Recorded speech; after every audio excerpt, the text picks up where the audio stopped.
Welcome to Downtown Sports. My name is Downtown Stephen Brown, and in today's video, guys, I guess we're going to be talking about Toronto Maple Leaf trade rumors.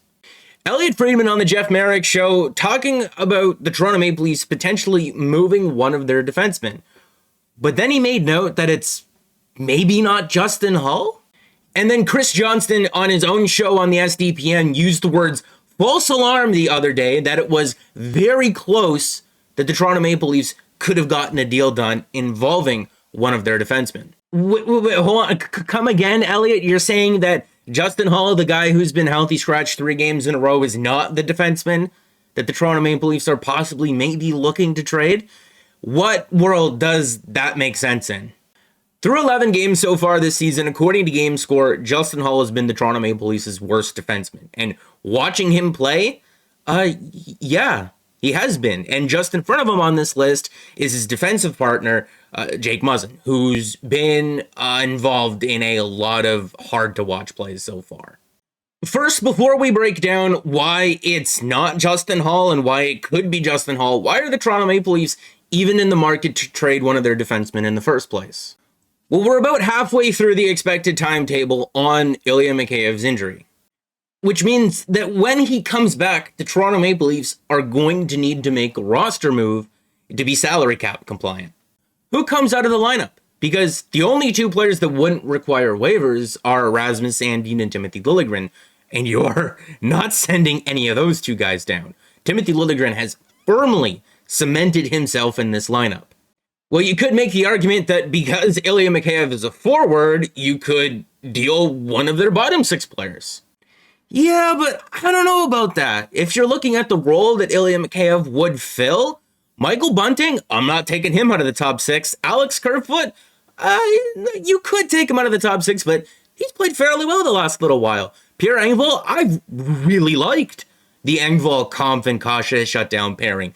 And unless you're willing for it to be one of those guys on that bottom line, which I do not think it deserves to be Wayne Simmons at all, because he's played awesome this season.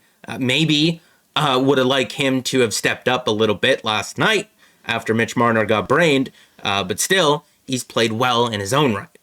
And I know everyone's been on Nick Ritchie so far to start the year, and I really want to like this guy, but at the same time, Nick, can you give me anything to try to justify keeping you in this lineup, especially at $2.5 million?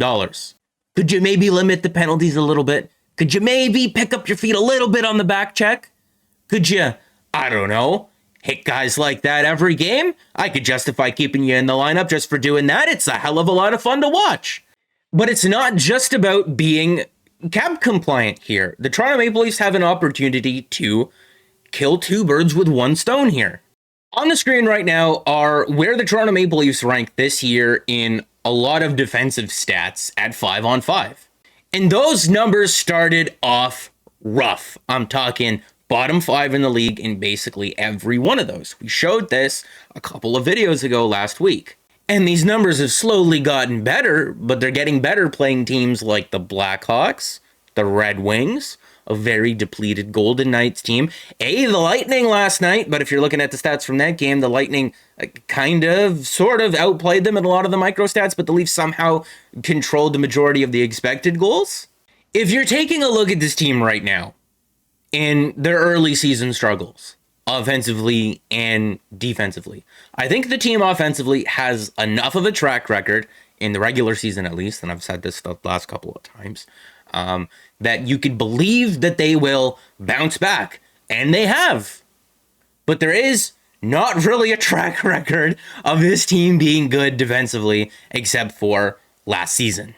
And if you can't recreate what you were able to get defensively from this team last season, then maybe the Maple Leafs have identified their area of need very early on, and it's on the blue line. But Steven, if they trade one at Travis Dermott or Justin Holl, who's going to be their 7th defenseman?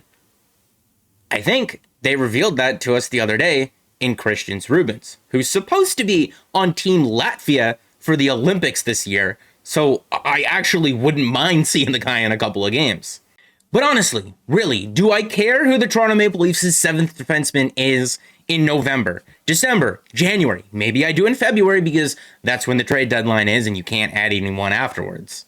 And hey, I've heard lots of nice things about Philip Crowell and Mac Hollowell and Joseph Dusak and Brennan Manel, and 3 out of the 4 of those guys shoot right-handed as well. Did that rhyme? I'm sorry.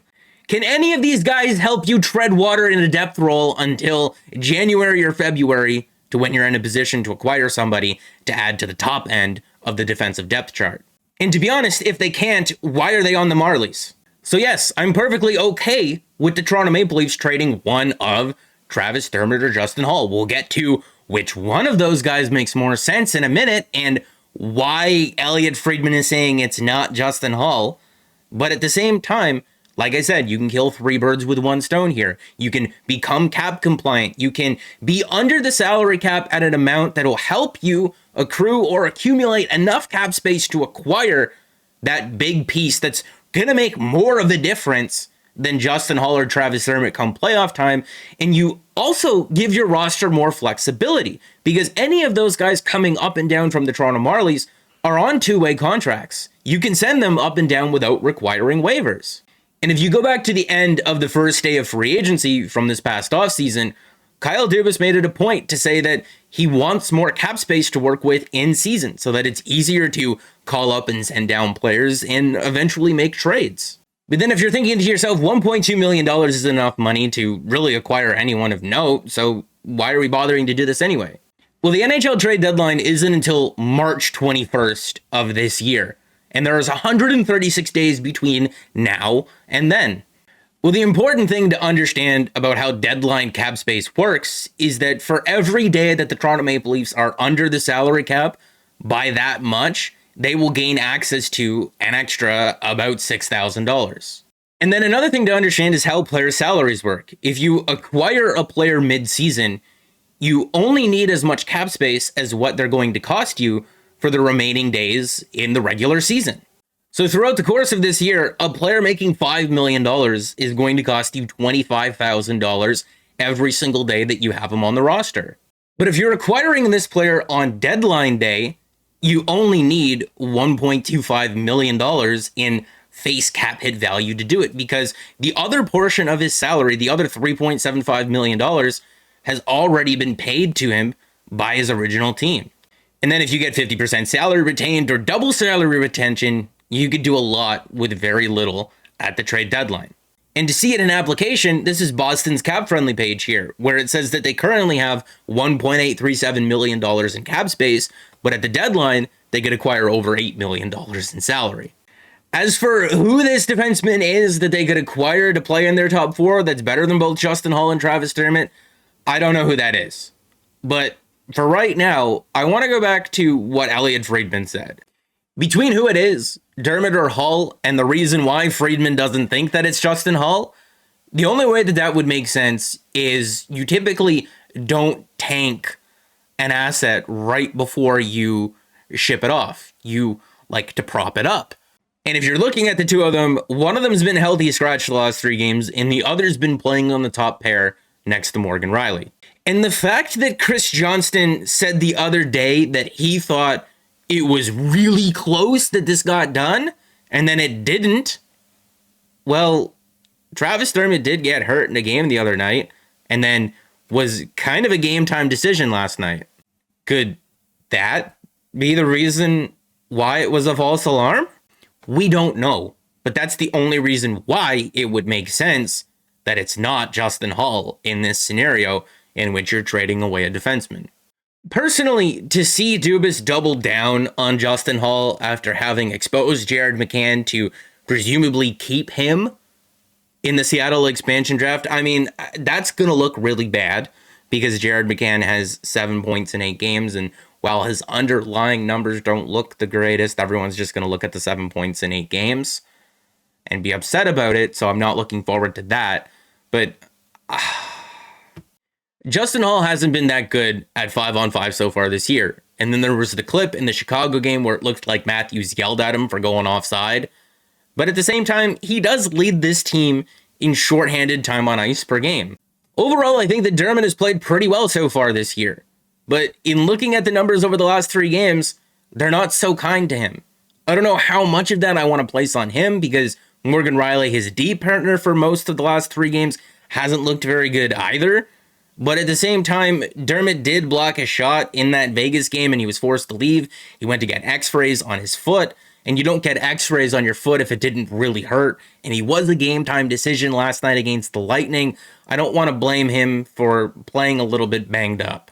I don't want to dump on Justin Holl for playing bad in an elevated role that maybe he shouldn't be in, and then at the same time praise Dermott for good numbers playing against lesser competition for the most part. Looking at the 2 defensemen, with Dermott being 24, turning 25, and Holl being 29, turning 30, Dermott's a little bit cheaper. Holl plays a special team. Dermott doesn't. Dermott has the more likable skill set because he's a better skater. Justin Holl's the bigger body.